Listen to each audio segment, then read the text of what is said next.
Et sur mon honneur de préserver.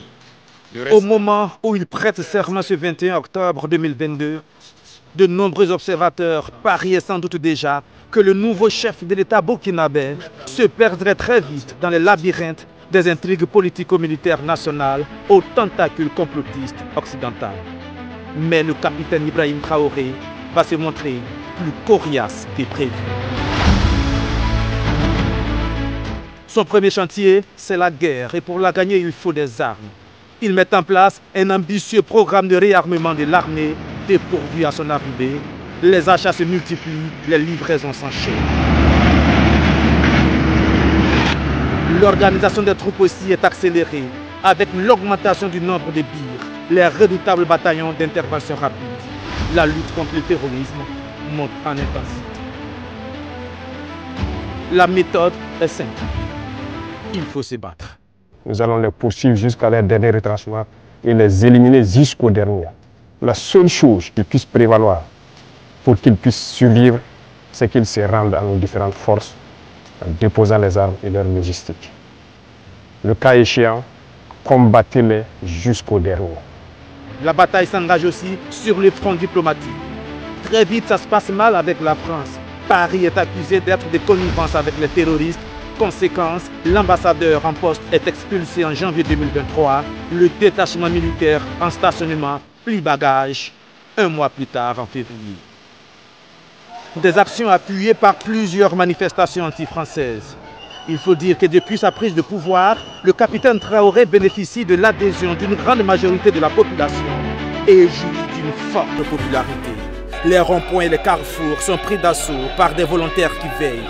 Les manifestations de soutien se succèdent, galvanisées par le discours révolutionnaire du nouveau président. Imaginez qu'au Burkina, nous refusions de nous battre et nous acceptons de nous soumettre, de vivre l'esclavage. Demain, nos enfants grandiront. Ils se poseront des questions. Nos parents ont-ils été des lâches pour nous laisser dans l'esclavage?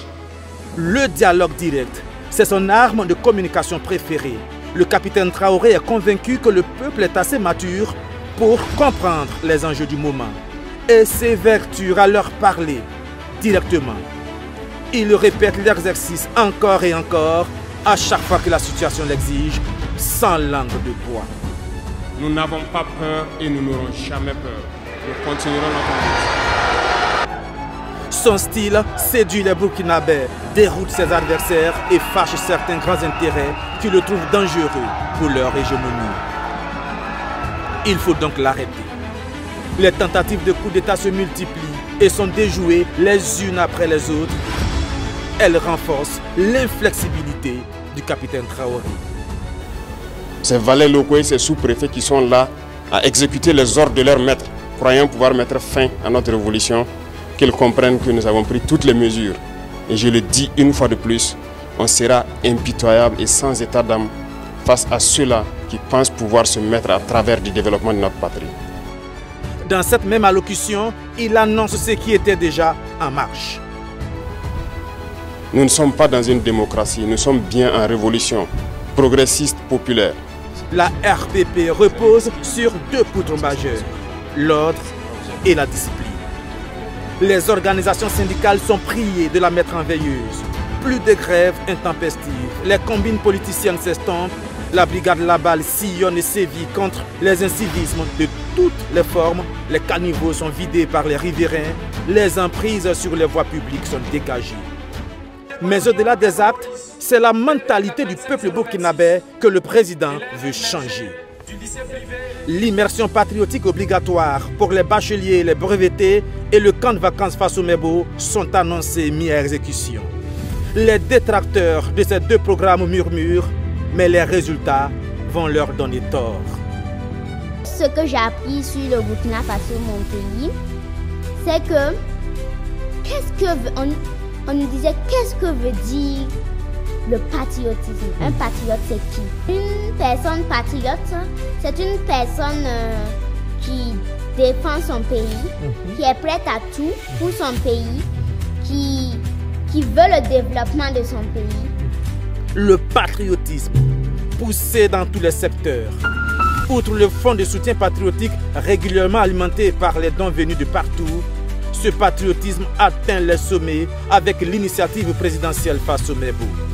Particuliers, entreprises, associations se mobilisent pour apporter des centaines de tonnes de ciment, de sable, de gravier pour l'embellissement des villes burkinabées. L'adhésion est totale. Malgré la guerre, les investissements de développement sont là. Le chef de l'État contourne la sempiternelle lourdeur administrative et crée les initiatives présidentielles dans tous les secteurs. Agriculture, infrastructure, éducation, santé, développement communautaire et sport. Ces images de 1000 engins de divers calibres acquis marquent les esprits et symbolisent à souhait les efforts d'investissement consentis par l'État en ces temps de guerre. Une deuxième vague du même acabit va même suivre. Les chantiers poussent un peu partout. Les ministres et le Bureau national des grands travaux font la police. Au 3e anniversaire de son arrivée à la tête du Burkina Faso, l'un des bilans les plus attendus est celui de la lutte antiterroriste.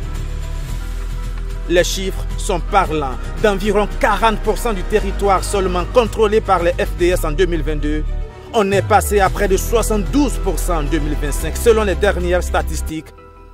3 ans après sa prise de pouvoir, le chef de l'État semble être un homme pressé. Le retard entre l'Afrique et le reste du monde est abyssal, dit-il. Il faut aller vite. Fini l'immobilisme et les fameux états généraux budgétivores à souhait et d'une inefficacité effarante. Maintenant, c'est le mouvement. Et la philosophie du capitaine Ibrahim Traoré est très claire. Vous vous mettez dans le mouvement ou vous vous mettez de côté. Si vous vous mettez en travers,